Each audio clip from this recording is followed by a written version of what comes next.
नमस्कार दोस्तों, आज की ये कहानी अलीगढ़ के एक गांव गंगरौल में रहने वाले मोनू की है, जो कि पेशे से एक बस ड्राइवर हैं। तो चलिए दोस्तों, ज्यादा समय बर्बाद ना करते हुए इस कहानी को हम मोनू के नजरिए से ही सुनते हैं। मेरा नाम मोनू है और मैं एक बस ड्राइवर हूँ। मैं अलीगढ़ के एक छोटे से गांव गंगरौल में रहता हूँ। मेरी उम्र लगभग 40 साल है और मेरा परिवार मेरे माता पिता, पत्नी और 2 छोटे बच्चों से मिलकर बना है। मेरे पिता भी पहले बस चलाते थे और उनके ही नक्शे कदम पर चलते हुए मैंने भी ये पेशा चुना।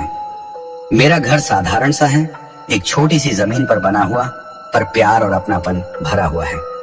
मैंने अपने जीवन में कई सफर किए हैं, हर तरह के यात्री देखे हैं और हर मौसम में बस चलाने का अनुभव किया है। लेकिन जो मैंने मेरे जीवन के पिछले 1 साल में जो देखा और अनुभव किया, वो मेरे जीवन का सबसे डरावना और अकल्पनीय अनुभव था। इस घटना ने मेरी जिंदगी को हमेशा के लिए बदल दिया। ये बात लगभग 8 साल पहले की है। उस दिन मेरी ड्यूटी रात की थी और मुझे एक लंबी दूरी तय करनी थी। रात का समय था और आसमान में बादल छाए हुए थे। ऐसा लग रहा था जैसे कभी भी बारिश शुरू हो सकती है। मेरी बस में उस वक्त कुछ ही यात्री थे जो अपनी मंजिल पर पहुंचने के लिए बस में बैठे थे। रात के करीब 11 बज रहे थे जब मैंने बस को एक वीरान रास्ते पर मोड़ दिया। वो रास्ता सुनसान और डरावना था और दूर दूर तक कोई दूसरी गाड़ी नजर नहीं आ रही थी। सिर्फ हमारी बस के इंजन की आवाज और मेरे दिल की धड़कनें ही सुनाई दे रही थी।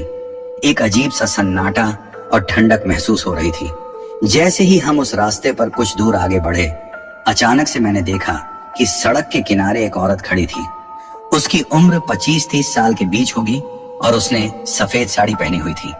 वो अकेली बेजान सी नजर आ रही थी। मैंने पहले तो ध्यान नहीं दिया, लेकिन जैसे ही बस उसके पास से गुजरी, उसने अचानक से हाथ दिया, जैसे वो बस में चढ़ना चाहती हो।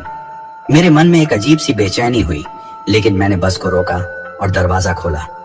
वो औरत बिना कुछ कहे बस में चढ़ गई और सबसे पीछे की सीट पर जाकर बैठ गई। उसका चेहरा मुझे स्पष्ट दिखाई नहीं दे रहा था, बस उसकी सफेद साड़ी और लंबे बाल ही नजर आ रहे थे। मैंने बस को फिर से चलाया, लेकिन मेरा दिल तेजी से धड़क रहा था। बाकी यात्री भी उस औरत को देखकर हैरान थे, लेकिन किसी ने कुछ नहीं कहा। कुछ देर बाद मैंने देखा कि मेरी बस के शीशे पर धुंधला सा धुआं छा गया है और मुझे आगे का रास्ता ठीक से नजर नहीं आ रहा है। मेरा दिल और तेज धड़कने लगा। अचानक ही मेरी बस के इंजन ने अजीब सी आवाज करना शुरू कर दिया और बस धीरे धीरे बंद हो गई। मैंने हर संभव कोशिश की, लेकिन बस फिर से स्टार्ट नहीं हो रही थी। मैं बहुत घबरा गया और यात्रियों में भी हलचल मच गई। तभी पीछे से एक ठंडी हवा का झोंका आया और मेरी नजर उस औरत पर पड़ी। वो अपनी सीट से गायब थी। मेरे पसीने छूटने लगे। मैंने तुरंत अपनी सीट से उठकर बस का हर कोना देखा, लेकिन वो औरत कहीं नहीं थी, जैसे वो हवा में गायब हो गई हो। मेरी हिम्मत जवाब दे रही थी और मैंने यात्रियों को शांत करने की कोशिश की, लेकिन तभी बस के अंदर अजीब अजीब सी आवाजें आने लगी, जैसे कोई कुछ कह रहा हो, पर कोई दिखाई नहीं दे रहा था। वो रात मेरे लिए किसी बुरे सपने से कम नहीं थी। मैं बस से बाहर निकला और जैसे ही मैंने दरवाजा खोला, सामने वो औरत फिर खड़ी थी, लेकिन इस बार उसका चेहरा साफ दिखाई दे रहा था।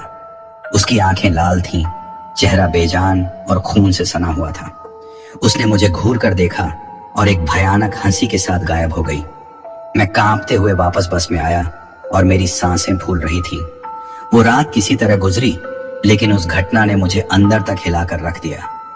आज भी जब मैं उस घटना को याद करता हूं, तो मेरी रातों की नींद उड़ जाती है। उस रात के बाद मैंने कई दिनों तक बस नहीं चलाई और आज भी जब मैं उस रास्ते से गुजरता हूं, तो मुझे वो डरावनी औरत याद आ जाती है। वो कौन थी और क्यों उसने मेरी बस को चुना? ये सवाल आज भी मेरे मन में गूंजता है। लेकिन एक बात मैं जानता हूं कि वो घटना सिर्फ एक भ्रम नहीं थी, वो सच थी और उसने मेरी जिंदगी को हमेशा के लिए बदल दिया। उस डरावनी रात के बाद मैं किसी तरह बस को खींचते हुए अपने डिपो तक पहुंचा।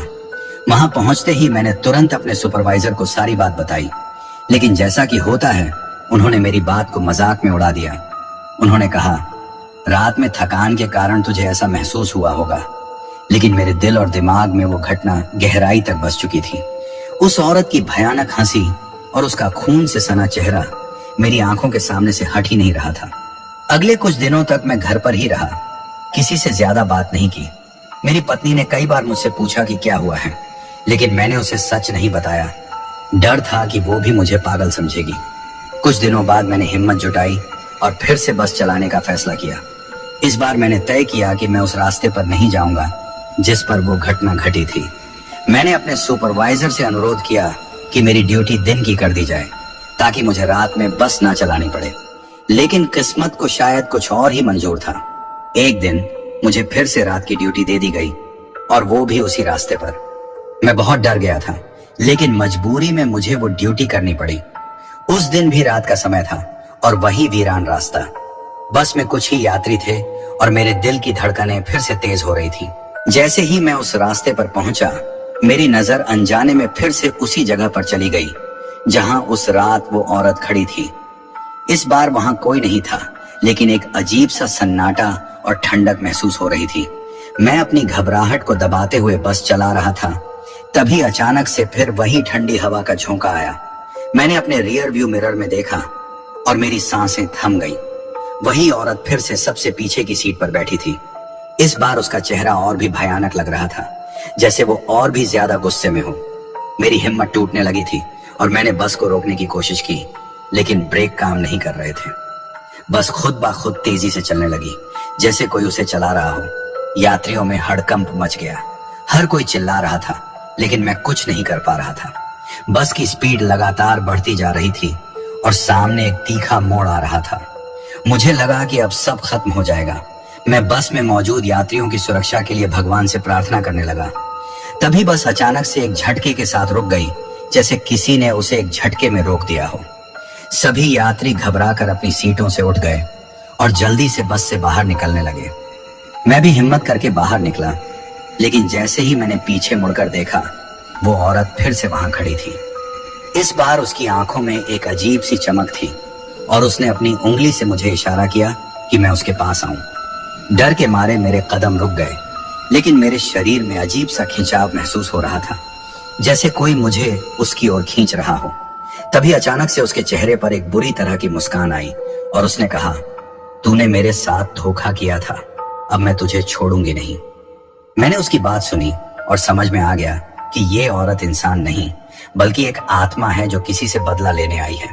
मेरे पैरों तले जमीन खिसक गई। मैं चिल्लाया, मैंने क्या किया है? मैंने तो तुझे पहली बार देखा है। उसने कहा, तूने मुझे धोखा दिया था और मेरी जान ले ली। अब मैं तुझे चैन से नहीं जीने दूंगी। उसकी बात सुनकर मुझे समझ में नहीं आ रहा था कि आखिर वो किस धोखे की बात कर रही है, लेकिन फिर अचानक ही सब कुछ साफ हो गया। मेरे पिता, जो कि पहले बस ड्राइवर थे, उन्होंने कुछ साल पहले इसी रास्ते पर एक महिला को उसकी मंजिल पर पहुंचाने का वादा किया था, लेकिन रास्ते में ही उसे अकेला छोड़ दिया था। शायद वो वही औरत थी जिसकी आत्मा अब मेरे पीछे पड़ी थी। मुझे इस बात का एहसास हुआ कि मेरे पिता ने जो गलती की थी, उसका खामियाजा अब मुझे भुगतना पड़ रहा है। मैंने अपनी गलती स्वीकार की और उस आत्मा से माफी मांगी। मैंने उससे कहा कि मैं उसके लिए प्रायश्चित करूंगा और उसकी आत्मा को शांति दूंगा। उसने मुझे घूरते हुए कहा, तू इसे अब नहीं रोक सकता, तेरा अंत अब निश्चित है। और फिर वो जोर से हंसी और गायब हो गई। उस दिन के बाद से मैंने उस रास्ते पर कभी बस नहीं चलाई। मैंने अपने पिता से भी इस घटना के बारे में बात की और उन्होंने भी अपनी गलती स्वीकार की। हमने मिलकर उस महिला की आत्मा की शांति के लिए पूजा अर्चना करवाई, लेकिन मेरे मन में आज भी वो डरावनी रात बसी हुई है। अब मैं अपनी हर ड्यूटी से पहले भगवान का ध्यान करता हूँ और प्रार्थना करता हूँ कि ऐसी घटना कभी किसी के साथ ना हो। उस रात की वो भयानक औरत, उसकी हंसी और उसकी आंखों में जलती हुई आग मेरे दिल और दिमाग में हमेशा के लिए बस गई है। और मैंने सीख लिया है कि किसी के साथ धोखा करना कितना भयानक हो सकता है, क्योंकि उसका हिसाब कभी ना कभी देना ही पड़ता है। उस घटना के बाद मैंने अपने जीवन में कई बदलाव किए। सबसे पहले मैंने अपने पिता से हर उस बात के बारे में खुलकर बात की जिसे मैंने पहले कभी नहीं पूछा था। उन्होंने बताया कि वो महिला दरअसल एक गरीब गांव की थी और उसे शहर में किसी काम के सिलसिले में जाना था। मेरे पिता ने उसे बस में बिठाया था, लेकिन रास्ते में उसने उनसे मदद मांगी थी कि वो उसे उसकी मंजिल तक छोड़ दें। पिताजी ने उस वक्त वादा तो कर लिया, लेकिन जब रास्ते में बस खराब हो गई और वो दूसरी बस की व्यवस्था करवा रहे थे, तब उन्होंने उस महिला को वहीं छोड़ दिया। महिला को जब तक दूसरी बस मिलती तब तक रात हो चुकी थी और उसी रास्ते में उसकी हत्या कर दी गई थी। उसके बाद से उस इलाके में कई घटनाएं हुई थी, लेकिन किसी ने भी इसे गंभीरता से नहीं लिया था। पिताजी ने भी उस घटना को भूलने की कोशिश की थी, लेकिन वो महिला बदला लेने के लिए अब मेरे पीछे पड़ चुकी थी। मुझे इस बात का एहसास हो गया कि उसकी आत्मा को शांति नहीं मिली थी और उसकी अंतिम इच्छा पूरी नहीं हो पाई थी। मैंने अपने पिता के साथ मिलकर उस महिला के गांव में जाकर उसकी आत्मा की शांति के लिए विशेष पूजा अर्चना करवाई। हमने उस रास्ते पर एक छोटा सा मंदिर भी बनवाया, जहां अब हर रोज दिया जलाया जाता है। गांव के लोगों ने भी हमें इस काम में सहयोग दिया और वहां की स्थिति में भी धीरे धीरे सुधार होने लगा। लेकिन मेरे मन में एक सवाल हमेशा बना रहा, क्या वास्तव में वो आत्मा अब शांति पा चुकी है? क्या उसने मुझे माफ कर दिया है? इन सवालों का जवाब मेरे पास नहीं था, लेकिन मुझे यकीन था कि मैंने अपनी तरफ से जो भी हो सकता था वो किया। उस घटना के कुछ समय बाद मैं एक बार फिर से उसी रास्ते पर बस लेकर निकला। इस बार मैंने अपना दिल मजबूत कर लिया था। जैसे ही मैं उस जगह पहुंचा जहां वो महिला पहली बार दिखाई दी थी, मैंने बस को रोका और वहां पर बने छोटे से मंदिर में एक दिया जलाया।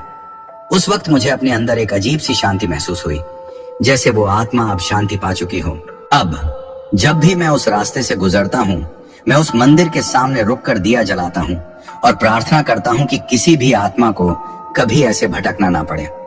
मैंने उस दिन से एक और सबक सीखा, इंसान को कभी भी अपने वादों से पीछे नहीं हटना चाहिए, चाहे परिस्थितियां कैसी भी हों। आज भी जब मैं रात को अकेला बस चलाता हूँ तो कभी कभी वो हंसी और वो लाल आंखें मेरी यादों में उभर आती हैं, लेकिन अब मैं उनसे डरता नहीं हूँ। मैंने अपने डर का सामना किया है और अब मुझे यकीन है कि वो आत्मा अपनी मंजिल तक पहुंच चुकी है। लेकिन एक बात अब भी मेरे दिल में बसी हुई है, धोखा कभी ना करो और अगर गलती हो जाए तो उसे स्वीकार करो और प्रायश्चित करो, क्योंकि कभी कभी हमारी छोटी सी गलती भी किसी की जिंदगी बदल सकती है और हमें इसका हिसाब देना ही पड़ता है। उस अनुभव के बाद मैंने अपने जीवन में कुछ गहरे परिवर्तन महसूस किए। जब भी मैं उस रास्ते से गुजरता, वहां के सन्नाटे और अंधेरे में भी मुझे एक अनकही शांति का एहसास होने लगा। ऐसा लगता था जैसे उस आत्मा को आखिरकार शांति मिल गई हो। हालांकि मेरे भीतर कहीं ना कहीं वो डर अब भी बना हुआ था कि अगर कभी कोई और गलती हो गई तो क्या उसकी कीमत मुझे या किसी और को चुकानी पड़ेगी। समय बीतता गया और मैंने फिर से सामान्य जीवन जीना शुरू कर दिया।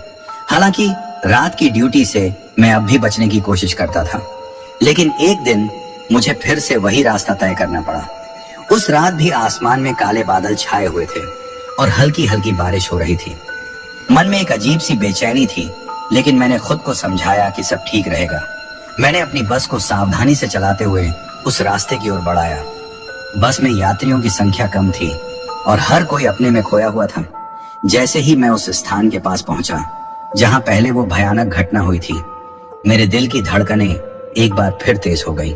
मैंने मंदिर के पास गाड़ी रोक दी और अंदर जाकर दिया जलाने का सोचा।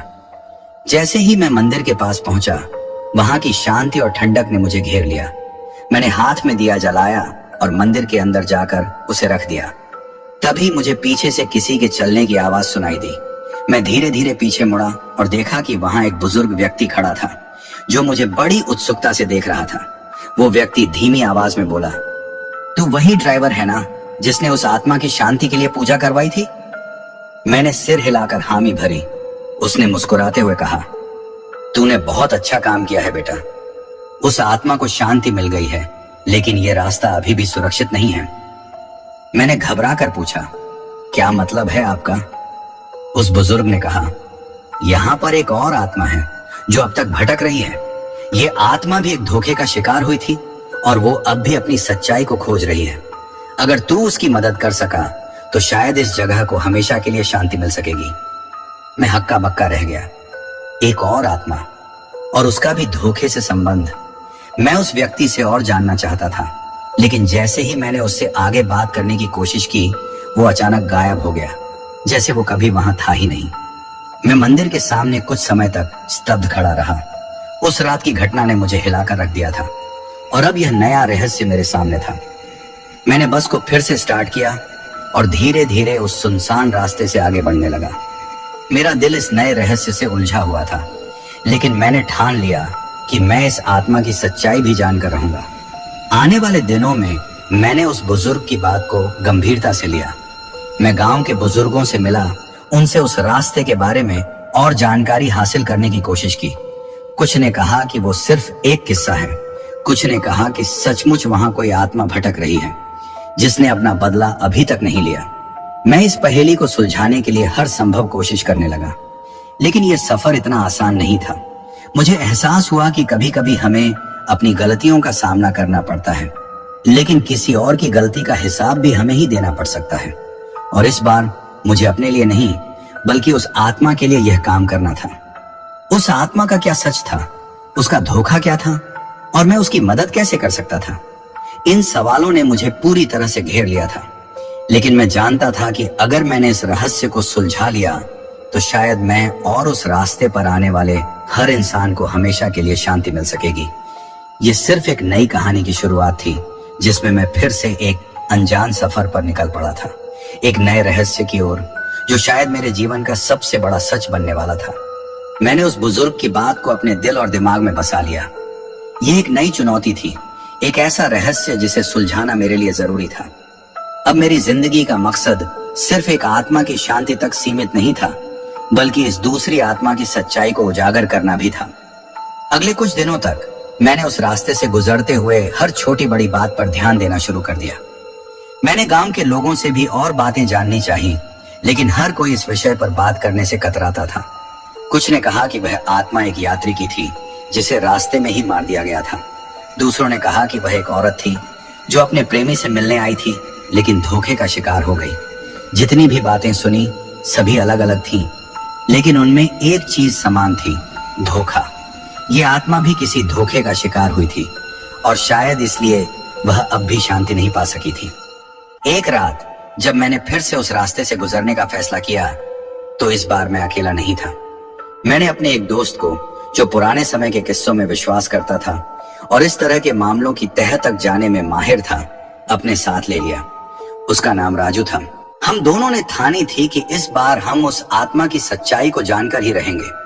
जैसे ही हम उस रास्ते पर पहुंचे, राजू ने चारों ओर ध्यान से देखा। यहाँ कुछ तो जरूर है भाई, उसने कहा। यह जगह सिर्फ एक रास्ता नहीं बल्कि एक छुपे हुए रहस्य का अड्डा है। मैंने गाड़ी रोकी और हम दोनों बस से बाहर निकल आए।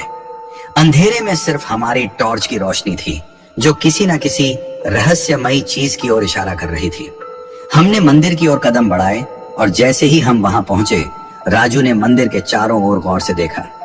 अचानक उसकी टॉर्च की रोशनी एक पुराने टूटे फूटे पेड़ के तने पर पड़ी। पेड़ के पास जमीन में कुछ ऐसा दिखा जैसे वहां कोई निशान हो। हमने पास जाकर देखा तो वहां जमीन पर कुछ खरोंचें दिख रही थी, जैसे किसी ने यहाँ कुछ छुपाने की कोशिश की हो। राजू ने उत्सुकता से कहा, यहाँ जरूर कुछ दबा हुआ है, शायद यही वो चीज है जिससे इस आत्मा को शांति मिल सकती है। हमने मिलकर उस जगह को खोदना शुरू किया।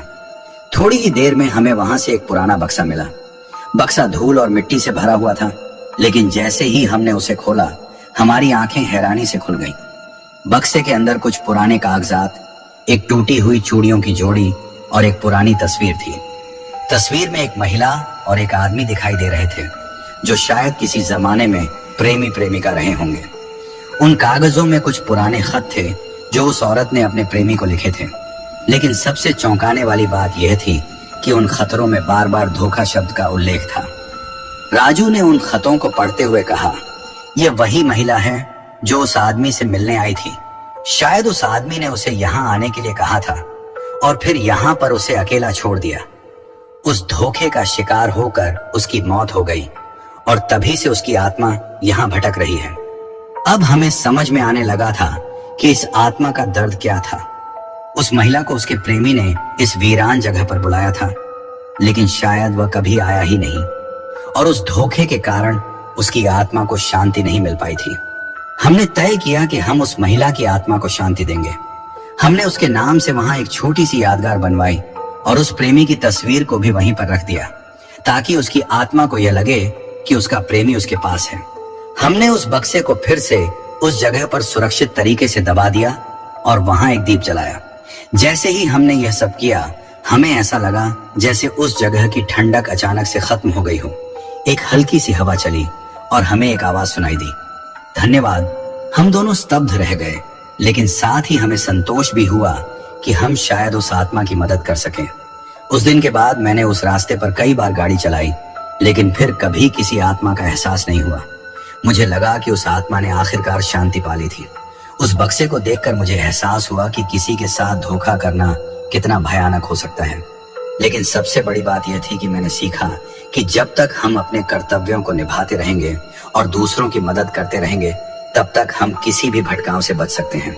ये कहानी यहीं खत्म नहीं होती, बल्कि यह एक नई शुरुआत की ओर इशारा करती है, क्योंकि जीवन में हर कहानी एक नई सीख लेकर आती है और हमें तैयार करती है उन चुनौतियों का सामना करने के लिए जो आगे आने वाली होती हैं। उस रात के बाद से मुझे उस रास्ते पर कभी कोई भूतिया गतिविधि महसूस नहीं हुई। वो महिला आत्मा जिसने अपने प्रेमी के धोखे का शिकार होकर अपनी जान गंवाई थी, अब आखिरकार शांति पा चुकी थी। मैं और राजू उस रात के अनुभव को कभी नहीं भूले। हमने तय किया कि हम उस जगह का ध्यान रखेंगे और वहां आने जाने वालों को उस आत्मा की कहानी बताएंगे, ताकि कोई और उस रास्ते पर भटकता हुआ न मिले। धीरे धीरे उस जगह की भयानक कहानी गांव वालों के बीच फैल गई और लोग वहां की पूजा करने लगे। वहां के मंदिर में हर दिन दीप जलाया जाने लगा और लोगों ने उस रास्ते को भी एक पवित्र स्थल की तरह मानना शुरू कर दिया। धीरे धीरे उस जगह की भयावहता खत्म हो गई और वहां की हवा में शांति और सुकून महसूस होने लगा। मेरे लिए यह घटना जीवन का एक महत्वपूर्ण सबक बन गई। मैंने सीखा कि जीवन में कभी भी किसी को धोखा नहीं देना चाहिए, क्योंकि उसका प्रभाव सिर्फ एक इंसान पर नहीं, बल्कि उसकी आत्मा पर भी पड़ता है। और अगर कभी कोई गलती हो जाए तो उसे सुधारने के लिए हर संभव प्रयास करना चाहिए। उस दिन के बाद मैंने अपने काम को और भी ईमानदारी और सावधानी से करना शुरू कर दिया। अब मैं रात में भी बस चलाते समय डरा नहीं करता, क्योंकि मुझे पता था कि मैं सही कर रहा हूं। कहानी का अंत यह है कि भले ही हमारे जीवन में भटकाव आए, अगर हम अपने दिल और दिमाग से सही रास्ते पर चलेंगे तो हर डर और हर चुनौती का सामना कर सकते हैं। और सबसे बड़ी बात, अगर हमारे पास सही इरादे और हिम्मत हो तो हम किसी भी आत्मा को शांति दे सकते हैं, चाहे वह जीवित हो या मृत। अब जब भी मैं उस रास्ते से गुजरता हूँ, मैं एक पल के लिए रुककर उस मंदिर में दिया जलाता हूँ और प्रार्थना करता हूँ कि सभी आत्माओं को शांति मिले और किसी को भी कभी धोखे का शिकार न बनना पड़े। ये मेरी कहानी थी और शायद एक नया अध्याय भी, लेकिन एक बात पक्की है, इस कहानी का अंत शांति और सुकून के साथ हुआ। तो दोस्तों, आज की ये कहानी आपको कैसी लगी कमेंट करके हमें जरूर बताएं।